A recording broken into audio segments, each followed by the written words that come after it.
की हड्डी के अंदर की तरफ, ये इसको हृदय कमल कहते हैं। इसमें शिव और पार्वती का वास है। ये शिव का लोक है और इसका मंत्र सोहम मंत्र है। इसकी 12 पंखड़ियां हैं, पत्तियां हैं कमल जैसी, ऐसे निशान से बने हुए पूरे इस रीढ़ की हड्डी के अंदर की तरफ मांस के ऊपर ऐसे चिपके हुए निशान से नजर आते हैं। उसके बाद कंठ कमल है। इस कंठ कमल में श्री देवी के उस लोक का कनेक्शन है। ये उस देवी का कमल है। इसकी 16 पंखड़ियां हैं। इसका श्रीयम नाम है। तो ये 500 नाम जब बताने लगे, शिव जी भगवान बता रहे थे, जब कंठ कमल तक बता दिया, उसके बाद बता के इससे आगे सहस्रार कमल है, त्रिकुटी कमल है एक। उसके बाद फिर सहस्रार कमल है 1000 पंखड़ी का। त्रिकुटी कमल पर जो है वो केवल 2 पंखड़ी का कमल है। और एक सहस्रार कमल है जिसमें ये काल ज्योति निरंजन का कमल है। और त्रिकुटी कमल ये एक ऐसा स्थान है जैसे प्रत्येक देश में प्रत्येक देश का एक राजदूत भवन होता है। और त्रिकुटी से ही सब प्राणियों को फिर आगे जहां जाना है वहां से उनका आगे जाने का रास्ता फिर वहां से शुरुआत होती है, जिसने जहां की साधना कर रखी होती। अब कंठ कमल तक जब बताया गया, पार्वती वो कहती चली गई उसका, क्योंकि वो तो पुण्यात्माएं थी, जल्दी ही उसका ध्यान उन कमलों का, क्योंकि दिव्य दृष्टि जब खुलती है तभी इनके दर्शन होने शुरू हो जाते हैं। कौन सा कमल कहाँ है, जो बताया गया सही है, मंत्र जाप करती रहे। फिर अगला किया, फिर अगला किया, तो फिर कंठ कमल से आगे जब त्रिकुटी की तरफ चली तो पार्वती बोलना बंद कर गई, यस करना बंद कर गई। पहले तो हाँ हाँ हाँ सही बता रहे हो आप, ऐसा ही है, वो तो चुप होगी। और जो जैसे भगवान शिव ने जब ऐसे ताली बजाई थी, 3 ताली बजाई थी, आवाज करी थी, उससे क्या हुआ कि जो अंडे थे स्वस्थ उस सूखे वृक्ष की खोगड़ में, उस सुराख में, तो अंडे जो स्वस्थ थे वो तो पक्षी बन गए, तोते, उसी से में उड़ के फुर्र गए। एक गंदा अंडा था जो खत्म हो लिया था, उसमें दोबारा कोई प्रक्रिया होने की संभावना बहुत कम रह गई थी। अब वो एक आत्मा का, जैसे कई आप देखते हो गर्भपात से मरण होता है, जैसे आपने श्री महावीर जैन जी का इतिहास दास ने बहुत बार दिखाया, उसमें उसके कई लाख बार तो गर्भपात से मरण हुआ। यानी जीव था, उसका संस्कार ऐसा था कि गर्भपात, इतना ही मनुष्य जीवन था उसका, कुछ महीने 2 महीने 6 महीने का, वो गर्भपात होकर मर गया और नेक्स्ट जूनी उसने प्राप्त करी। तो इसी प्रकार एक आत्मा का उस गंदे अंडे में इतना ही संस्कार था, उसने वो जन्म उसमें प्रवेश होना था और उसका खत्म होना था। ये समझ लो गर्भपात था उसका, वो खत्म हो जाता वो जीव। अब अंडा जब गंदा हो गया था और वो आत्मा के निमित्त था, उसकी बॉडी थी वह, तो वो आत्मा उसके चिपकी बैठी रही, उसका चिपकी बैठी रही, मेरा है मेरा है।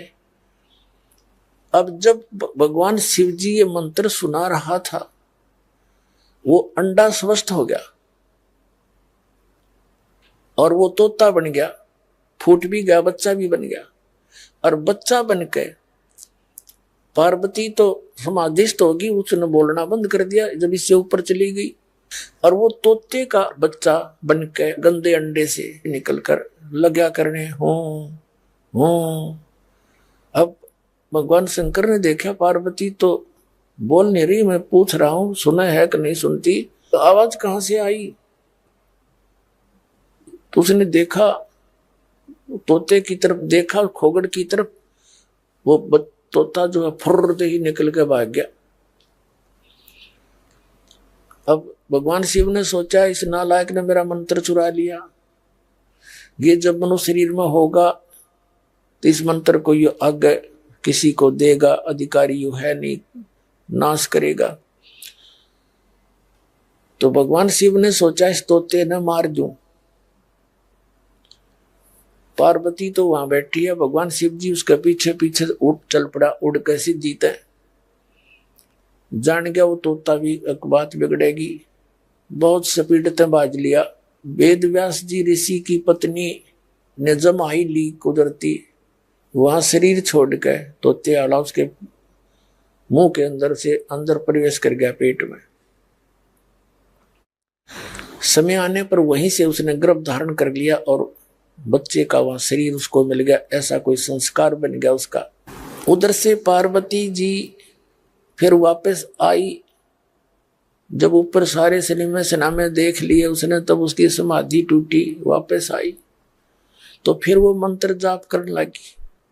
उस मंत्र के डेली जाप करने से पार्वती जी का इसको इतना अमृतव मिल गया, जब तक भगवान शिव रहेंगे इसकी मृत्यु नहीं होगी, फिर ये दोनों मरेंगे और ये प्राणी कहीं किसी अन्य योनि में चले जाएंगे।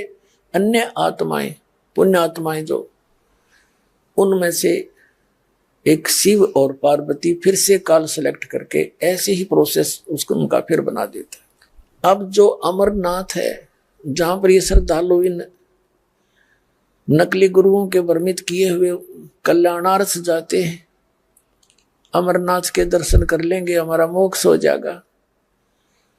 अमरनाथ एक वो स्थान है, एक केवल यादगार है। ये यादगार इसलिए है कि कोई ये ना कहे कि पुराणों में लिखी हुई घटनाएं गलत हैं, उनके आज तक वो चिन्ह है, बस इतना सा काम है उसका। वहां जाने वाले व्यक्ति को वो लाभ नहीं हो सकता जो पार्वती को हुआ। अब ये वो मंत्र जो पार्वती जी को मिला, उसको दान करने वाला अधिकारी संत आप जी को कहीं भी मिल जाए और कहीं नाम दे दे, आपके लिए वो स्थान अमरनाथ है जहां से आपने वो अमर मंत्र प्राप्त हुआ। उस स्थान का फिर कोई लिंक नहीं रहता, याद जरूर रहेगी कि भगवान मेरे भाग उस स्थान पर उदय हुए थे, मुझे ये मंत्र मिला। इतनी तो श्रद्धा उस स्थान की रहती है, लेकिन उस स्थान का अन्य के लिए कोई योगदान नहीं है। आपके हृदय में वो जगह रहेगी कि मुझे मंत्र कहाँ मिला, कहाँ रजा हुई थी। इस दास को भी पता है मुझे मेरे ऊपर कहाँ रजा हुई थी। नजफगढ़ के अंदर एक छोटा सा आश्रम था गुरुजी का, और वहां नाम मिला था मुझे। अब मेरे लिए वो नजफगढ़ का वो स्थान, वो कमरा जहां मुझे हाल में नाम मिला था, वो है मेरा अमरनाथ। लेकिन उससे हमारा कोई लिंक नहीं। उस स्थान से याद जरूर रहेगा कि वहां रजा हुई थी मालिक की। अब वहां मैंने झांक के भी ना देखा गुरुजी के जाने के बाद, तो अब मंत्र है जो उन्हें दे रखा था, उस मंत्र से लाभ होगा। और ये भ्रमित करे हुए भोली आत्मा वहां जाते हैं, इसे बूढ़े कठिन रास्तों से गुजरते हुए, क्योंकि आत्मा को परमात्मा की चाह है या उसके बिना रह नहीं सकती। जब से उससे बिछड़ी है उसी दिन से उसकी आवश्यकता इसको महसूस होगी।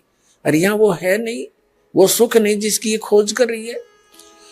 और वो सुख मिलेगा कैसे, वो खुद बताने आए कि ऐसे साधना करोगे तो उस सुख में स्थान पर चले जाओगे। जिससे यह स्पष्ट होता है, तीर्थ स्थल यादगार तो हैं, लेकिन इन स्थानों में जाने या पूजा करने से लाभ नहीं होता। इसलिए हिंदू धर्मगुरु कथावाचकों द्वारा तीर्थ स्थलों में जाने से लाभ बताना गलत है। सवाल नंबर 3, वैष्णो देवी, नैना देवी, ज्वाला देवी आदि पवित्र तीर्थ स्थानों पर अनेक हिंदू जाते हैं, क्या वहां जाने से भी लाभ नहीं होता? सुनिए संत रामपाल जी महाराज जी के मुखारबिंद से तीर्थ स्थान वैष्णो देवी, नैना देवी की स्थापना। पुण्यात्मा, हमने पुराण बहुत पढ़ी हैं, पवित्र पुराण, लेकिन हमारे धर्म गुरु कोई निष्कर्ष हमें निकाल कर दे नहीं पाए। और जिस कारण से हम ऐसे उन कथाओं को याद अवश्य कर लेते थे, लेकिन हमें उनका कोई सिर पैर का पता नहीं था। जैसे पार्वती जी के 107 जन्म हो चुके थे, 108वां जन्म वो जी रही थी। भगवान शंकर वही होते थे, उनकी तब तक मृत्यु नहीं हुई थी, और पार्वती जी की 107 बार मृत्यु हो चुकी थी। और भगवान शिव जब पार्वती जी की मृत्यु होती थी बड़े व्याकुल होते थे, उनका बहुत बुरा हाल हो जाता था उस पार्वती की मृत्यु के उपरांत, उसके वियोग में। एक समय की बात है कि भगवान श्री राम वनवास के अंदर सीता जी के अपहरण के उपरांत वृक्षों से डकरा रहा था, रो रहा था, सीता की खोज पूछ रहा था, मृगों से लिपट रहा था। ऊपर से आसमान से पार्वती और शिव देख रहे थे। भगवान शिव ने श्री रामचंद्र जी अर्थात विष्णु जी को प्रणाम किया। पार्वती जी ने देखा कि किसको प्रणाम कर रहे हैं। नीचे एक व्यक्ति रो रहा है पृथ्वी पर। पार्वती जी ने पूछा, आप किसको प्रणाम कर रहे हो? भगवान शिव ने कहा कि नीचे देखो, ये भगवान को प्रणाम कर रहा हूं। कि वो व्यक्ति रो रहा है? पार्वती ने पूछा कि हाँ, ये भगवान है, परमात्मा है। पार्वती जी कहने लगी, भगवान और रो रहा है? भगवान कैसे हो सकता जो ऐसे डकरा रहा है जनसाधारण की तरह? यानी विष्णु जी थे वो, और विष्णु जी भगवान शिव के बड़े भाई हैं। अपने बड़े भाई को वो नमस्कार कर रहे थे। पार्वती जी ने नमस्कार नहीं किया और कहा, मैं इसकी परीक्षा लूंगी और सीता रूप बना कर जाऊंगी। यदि ये मुझे पहचान लेंगे तो मैं मान लूंगी कि ये भगवान है। भगवान शिव ने कहा कि यह गलती मत करना, यदि तू सीता रूप बना लेगी तो मेरे काम की नहीं रहेगी। उस समय तो पार्वती जी ने कह दिया कि नहीं जाऊंगी, परीक्षा नहीं लूंगी।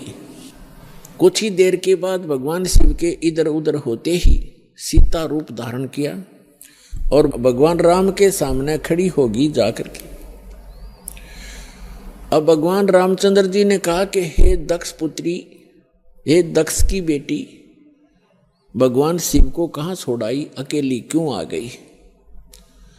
इस बात से वो इतना शर्मिंदा होगी। फिर प्रणाम किया कि भगवान शिव आपको ठीक ही प्रणाम कर रहे थे, आप तो सचमुच जानी जान हो। अब देखो पुण्यात्माओं, इस काल के जाल को समझना। श्रीमद् भगवत गीता अध्याय नंबर 7 में ये गीता ज्ञानदाता काल है, ब्रह्मा विष्णु महेश का पिता है, 21 ब्रह्मांड का स्वामी है। ये कहता है कि जितने भी मेरे अंतर्गत प्राणी हैं, चाहे वो ब्रह्मा है, चाहे विष्णु है, चाहे शिव जी है, चाहे शंकर है, चाहे राम और कृष्ण है, उन्हीं के, तो इन सभी जीवों की बुद्धि मेरे हाथ में है, मेरे कंट्रोल में है। सब बलवानों का बल मैं हूँ, सबकी बुद्धि मैं हूँ, यानी मेरे हाथ में है। अब देखो, इस काल ने उस समय तो भगवान श्री राम की बुद्धि ऑन कर दी, जिस समय पार्वती को पहचान लिया कि सीता नहीं है तू, और उधर से अपनी पत्नी का पता नहीं उसको, उसने कौन उठा ले गया, तो खाक जानी जान था यो। तो ये सब खेल इस काल के हाथ में है। अब क्या हुआ, पार्वती जी वापस आ गई कैलाश पर्वत पर अपने महल में। उधर से भगवान शिव की बुद्धि खोल दी काल ने, और उसके मन में ये पक्का हो गया कि यह अवश्य परीक्षा लेकर आई है। भगवान शिव ने पूछा कि पार्वती परीक्षा ले आई? झूठ बोल दिया पार्वती ने, परीक्षा नहीं ली अविनाशी, मैं ना गई कितने भी। तो भगवान शिव की वह बुद्धि खोल दी, उसने देखा वो अपनी दिव्य दृष्टि से सचमुच ये जाके आई है। तो भगवान शिव ने पार्वती जी से पति पत्नी का नाता तोड़ दिया, रहते वहीं पर, लेकिन उनसे वो पति पत्नी वाला व्यवहार बंद कर दिया। वो जान गई अपनी गलती से कि मेरी गलती से सारा काम हुआ है। भगवान शिव ने बताया कि आपने मेरी मां का रूप बना लिया, क्योंकि भगवान विष्णु उनके बड़े भाई हैं और लक्ष्मी उनकी विष्णु जी की पत्नी यानी बड़े भाई की पत्नी, भाभी, मां के तुल्य मानी जाती है। तो उसने कहा कि तूने मेरी मां का रूप बना लिया, मेरी भाभी का रूप बना लिया, इसलिए तू मेरे लिए पत्नी रूप में स्वीकार्य नहीं रही। तो उधर से पार्वती ने एक दिन देखा, 2 दिन देखा, 10 दिन, 1 साल, वह दुखी होगी। और जब बच्ची दुखी हो जाती है तो कहाँ आश्रय तकती है, अपने पीहर जाती है, माता पिता के यहाँ। अब माता पिता के यहाँ गई, लेकिन माता पिता उससे अक्षुब्ध थे पहले से ही। क्योंकि उसने अपनी मर्जी से विवाह किया था